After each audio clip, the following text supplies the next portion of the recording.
Welcome to Pearls and Politics Podcast.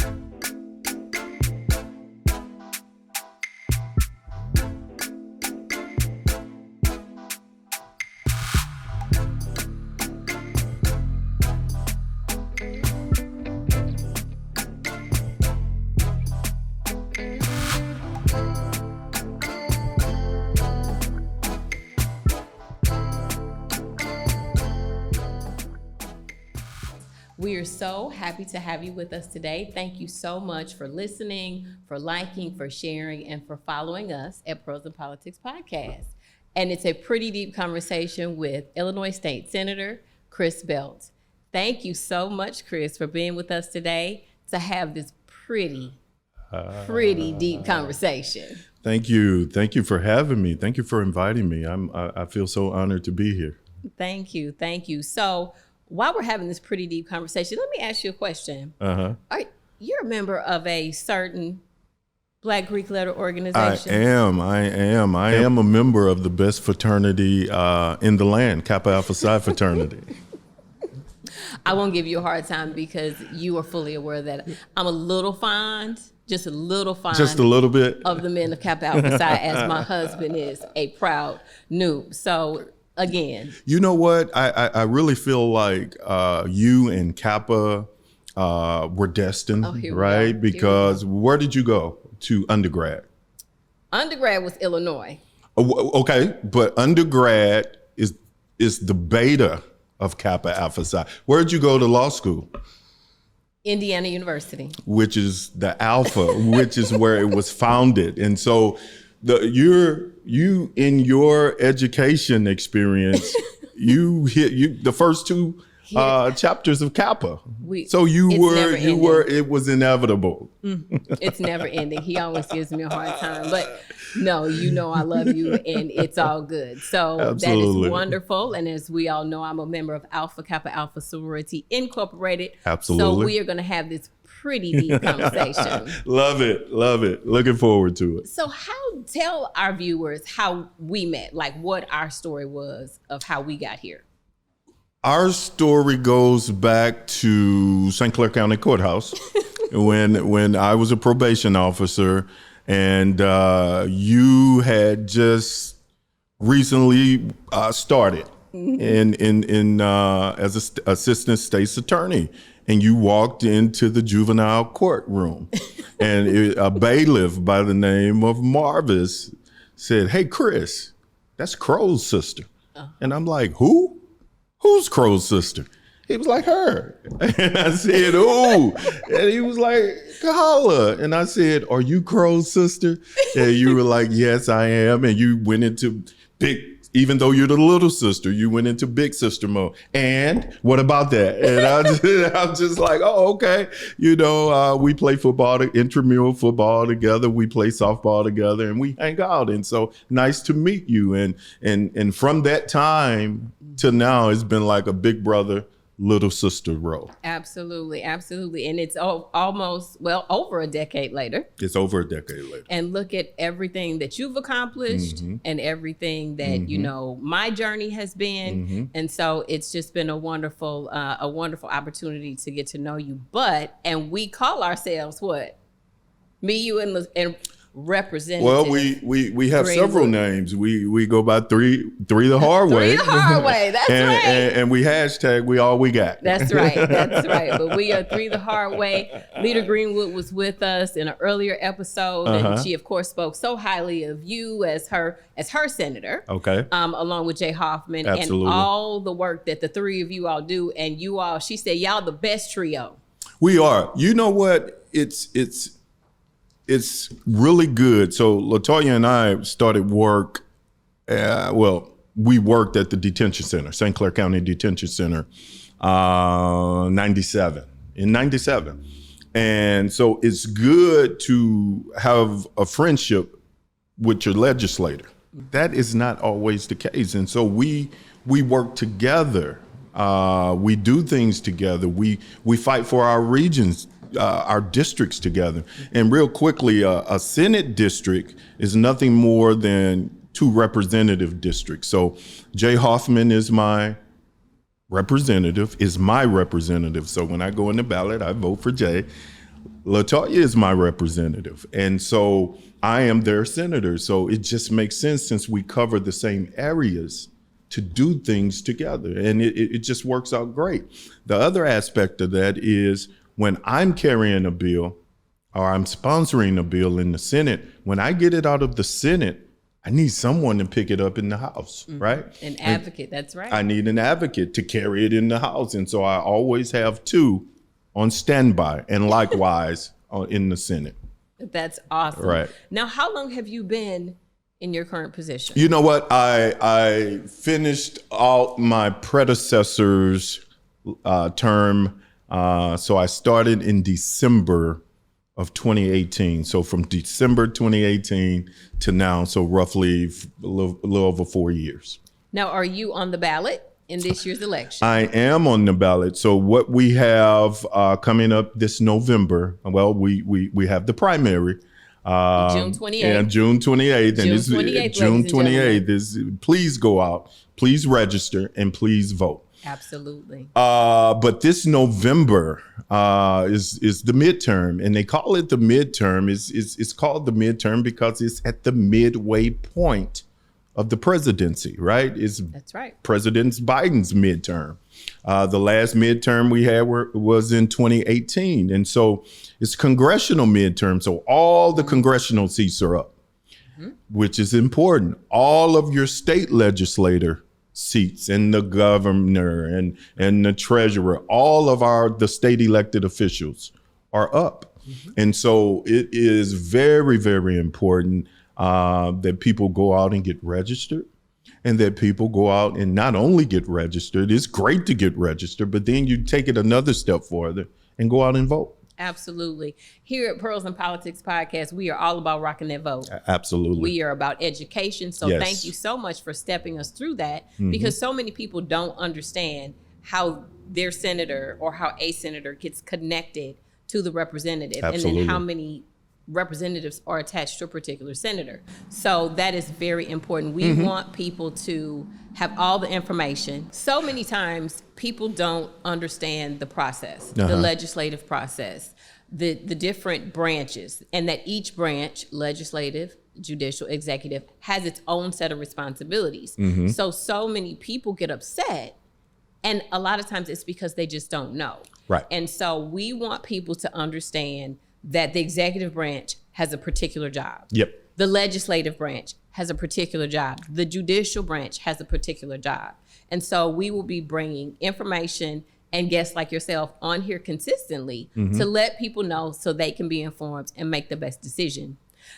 So please tell me what your journey has been. You talked about being a probation officer. Yes. What has your journey been from probation officer, any other elected offices, all the way to the state Senate? All the way to the state to the Senate. upper chamber. To the upper chamber. Yeah, As that's your right. colleagues love to, no, it's still, things are going well in the upper chamber. Yeah, Like, yeah, oh, we're in boy. the upper chamber. Where all the work is done, right? so Wait till Lita Greenwood comes back and sit there and you say that, but go ahead. we my journey is started again in 96, 97. We started at probation, detention. From detention, I went to probation. I did 16 years, all in all. The primary focus for me was juvenile. I spent a lot of time in juvenile. I left St. Clair County as a supervisor over the juvenile probation. I left juvenile probation. I left St. Clair County, and I became the first ever regional director for the central southern region of Illinois for aftercare. And all aftercare is juvenile parole, right? We wanted to give it a more holistic, rehabilitative moniker than a punitive moniker. So we got rid of parole, and we said aftercare, where we really, really tried to give services to the youth and their families. And we really did a really good job of taking kids out of the Illinois youth centers, and getting them hooked up with services, getting them hooked up with GED, getting the family wrapped with services, with WRAP services, counseling services. You got to deal with the trauma, right? And trying to get them working with employers and trying to get kids and families. Because when you deal with kids, you don't deal with them in a vacuum. You got to deal with everyone. You got to deal with the teachers. You got to deal with the pastors. You got to deal with the coaches. You got to deal with mom. Anybody that's in that kid's life, you have to deal with that kid. And so I did that for 2 years, or a little short of 2 years. I had everything from Peoria, South, Wow. Champaign. That's a pretty large region. It was a pretty large region, and it went through Champaign, East St. Louis, Marion. It took me all the way to the borderline of Illinois, Kentucky. Okay. So I did that for 2 years, and I was missing a lot of my son's football games at the time, because I was always dealing with those issues, and I was always in Chicago because of the position. So I left there, and just so I could see a part of him playing sports at Althoff Catholic High School. And so I did that, and then my electability, my getting involved. I was a precinct committeeman, Okay. right? I took off and did that, and then I ran for school board, and I was appointed school You board. sure did. Yep, of Cahokia Unit School District 187, and then I became president of the school board, and I stayed in that position until I started running for this state senate position. Awesome. And here you are, and you're doing an amazing job. Thank you. And so Thank you stay busy. I stay busy. I totally agree with I follow you all on social media. We're Right. friends, we hang out. Right. And so Right. and I love watching you all work. Right. And you are doing an amazing job. I appreciate so that. Keep up the outstanding work. Thank so with that being said, Mm-hmm. let's talk about representation. Mm-hmm.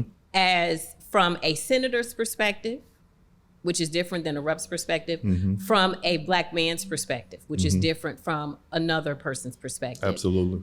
How does representation in the Senate, does it matter? Representation in the Senate, representation in general, it absolutely matters, right? It number one, is fair.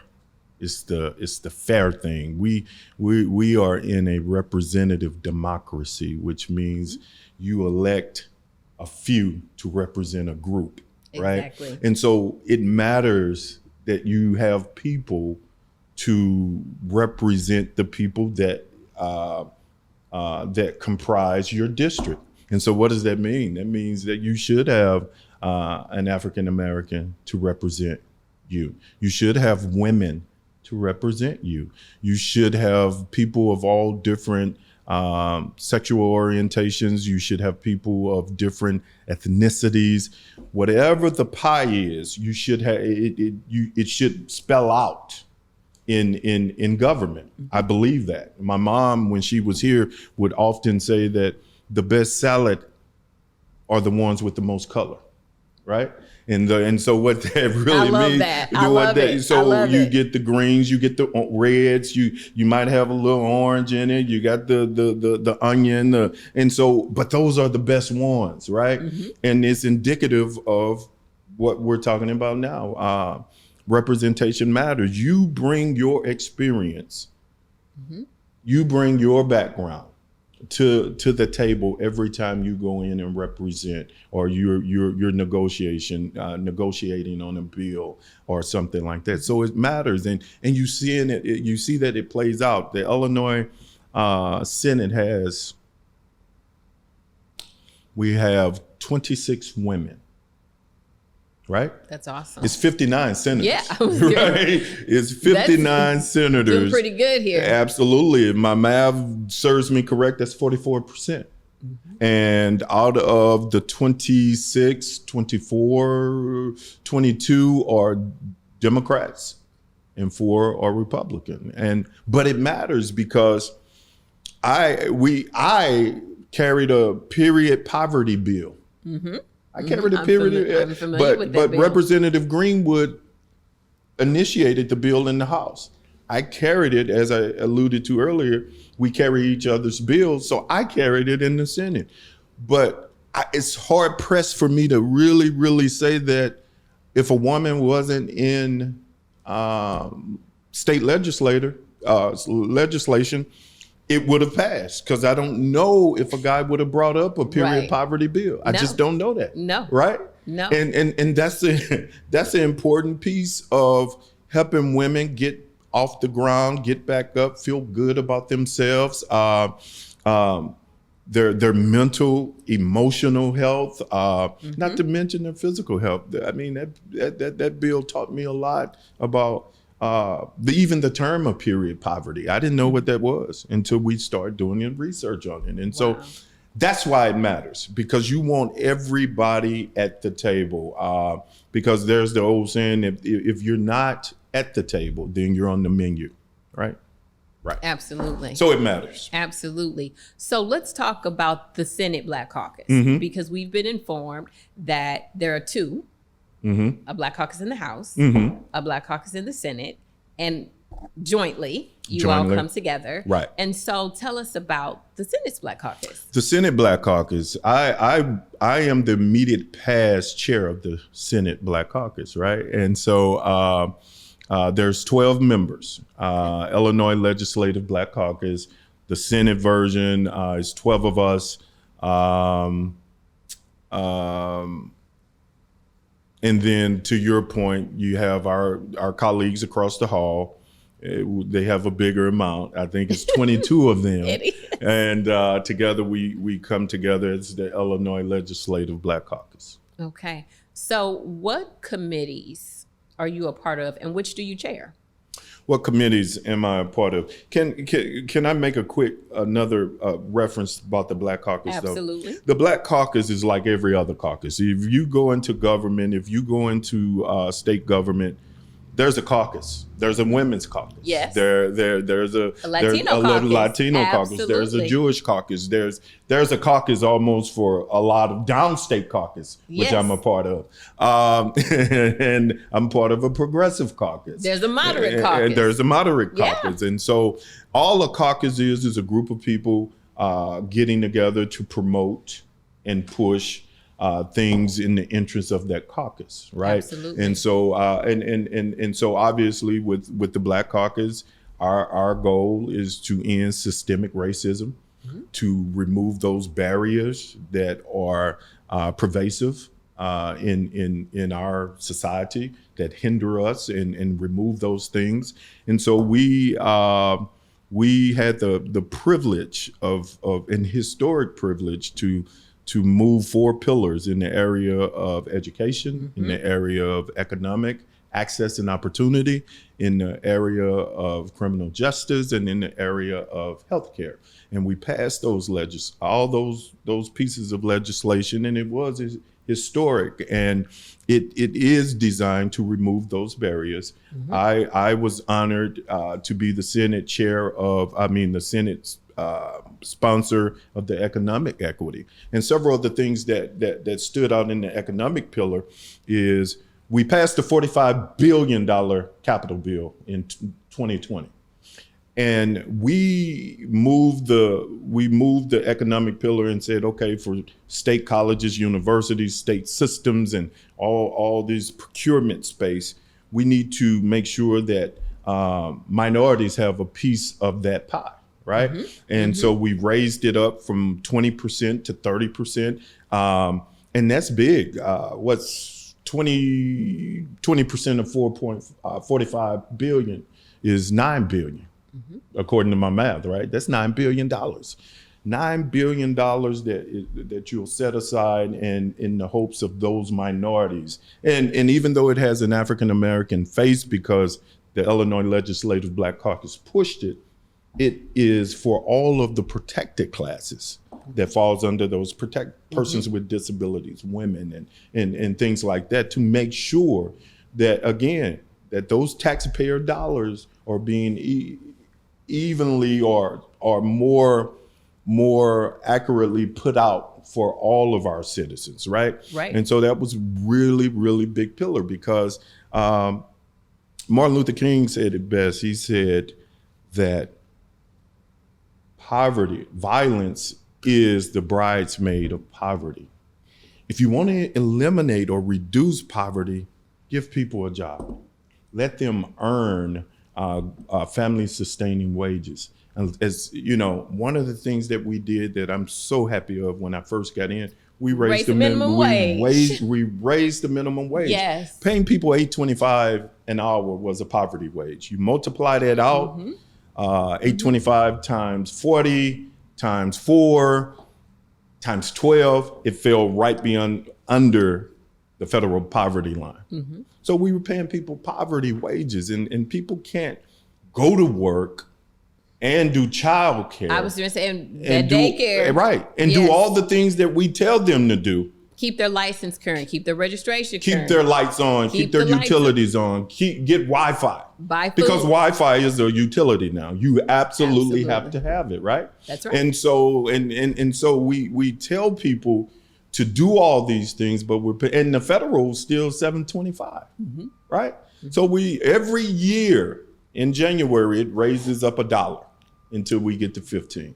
And with inflation, with the way things are now, is it perfect? No, but we can never let perfect be the enemy of good when we do these type of things. It's a great start. And the great thing about the legislation and being in the General Assembly, you can always come back, right?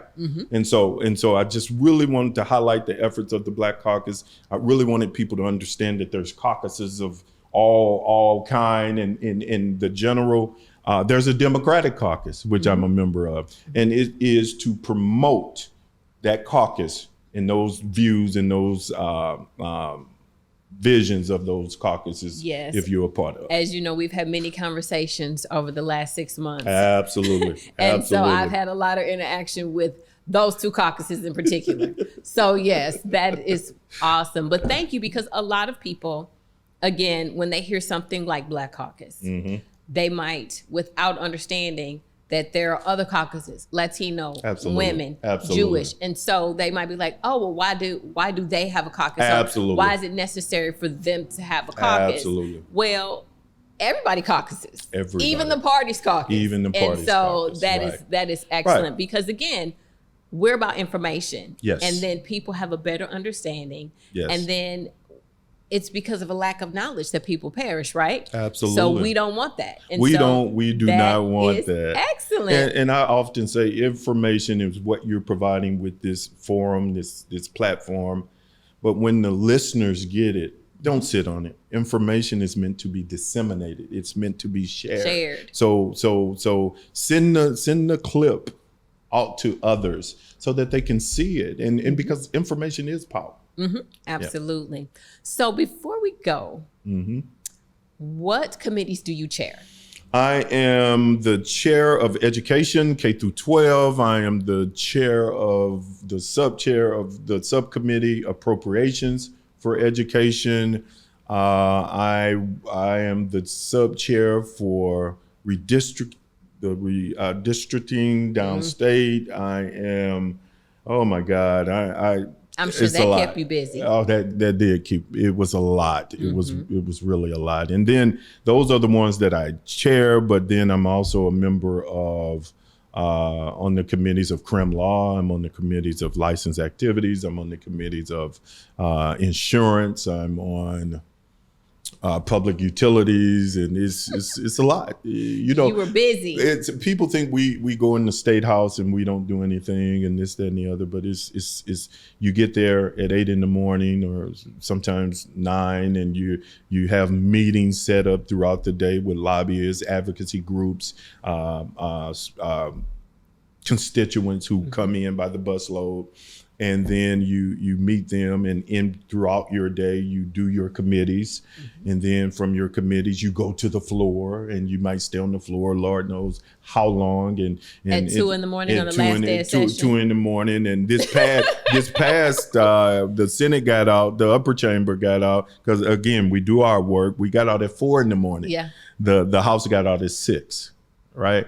And so this is what we do. But I'm so happy in education. We passed the We got the $350 million for EBF, evidence-based funding, where that the formula sets up where the money goes to the school districts furthest away from adequacy, and so those that need it the most get the most, right?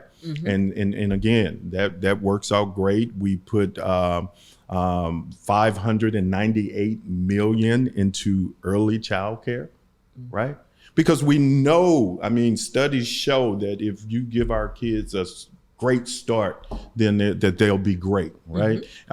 We know that if kids aren't reading, if students aren't reading to competency level, proficiency by third grade, there is a greater chance that they'll have contact with the criminal justice system, and a greater contact with that pipeline. We need to break it. We need to shred it. We need to get rid of it. And so we're putting our money where the science is, right? And we know that even in the womb, it matters from 0 to 5. From 0 to 5, you'll never learn anything. That's the time period you'll learn the most in your life, right? The science tells us that. So then let's put the money where our science is. Higher education, $122 million towards MAP grants, right? $122 million that we're putting in that says, hey, if you're gonna go to college, and for those who are the most needy, we're putting our money where our mouth is. It's just makes sense. We all know that you are such a champion of education, and that's why you chair, and that's why you sit on the school board, and you have so much knowledge. And so, are you gonna come back? You know what? I got to get a Guy Cup to come back.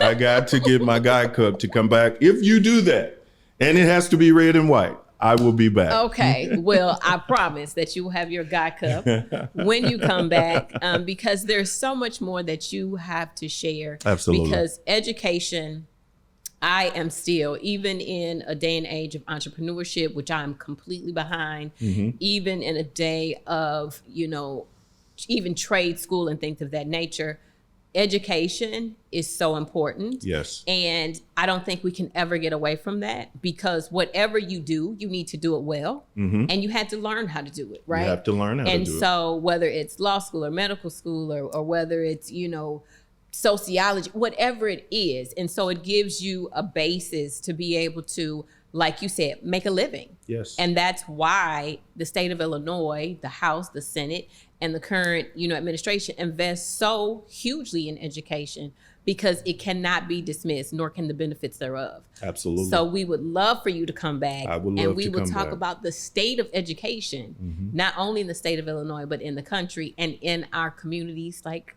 your district. I would love to, and we can delve into some of the laws that we've championed to give our kids the best opportunity to learn, because that's why I'm in Springfield. That's why I chair education, to make sure our kids and to give the teachers and the support staff and the principals all the resources they need to make sure our kids they can create an environment conducive for optimal learning. Absolutely. So that's why that is wonderful. Well, thank you so much for Thank coming you. today and having this pretty deep conversation Very pretty. with me. And thank you so much for being my first gentleman guest on Pearls and Politics podcast. So I have to come up with a different name for my gentlemen legislators, because obviously my ladies are my political pearls. Absolutely. So that was easy, but I'm not right. going to call you a political pearl. I'm not going to do that. So thank you so much for tuning in to Pearls and Politics podcast. Thank you for all the likes, loves, the shares, and for the downloads. Please go and follow us on social media at Pearls and Politics podcast, and we will see you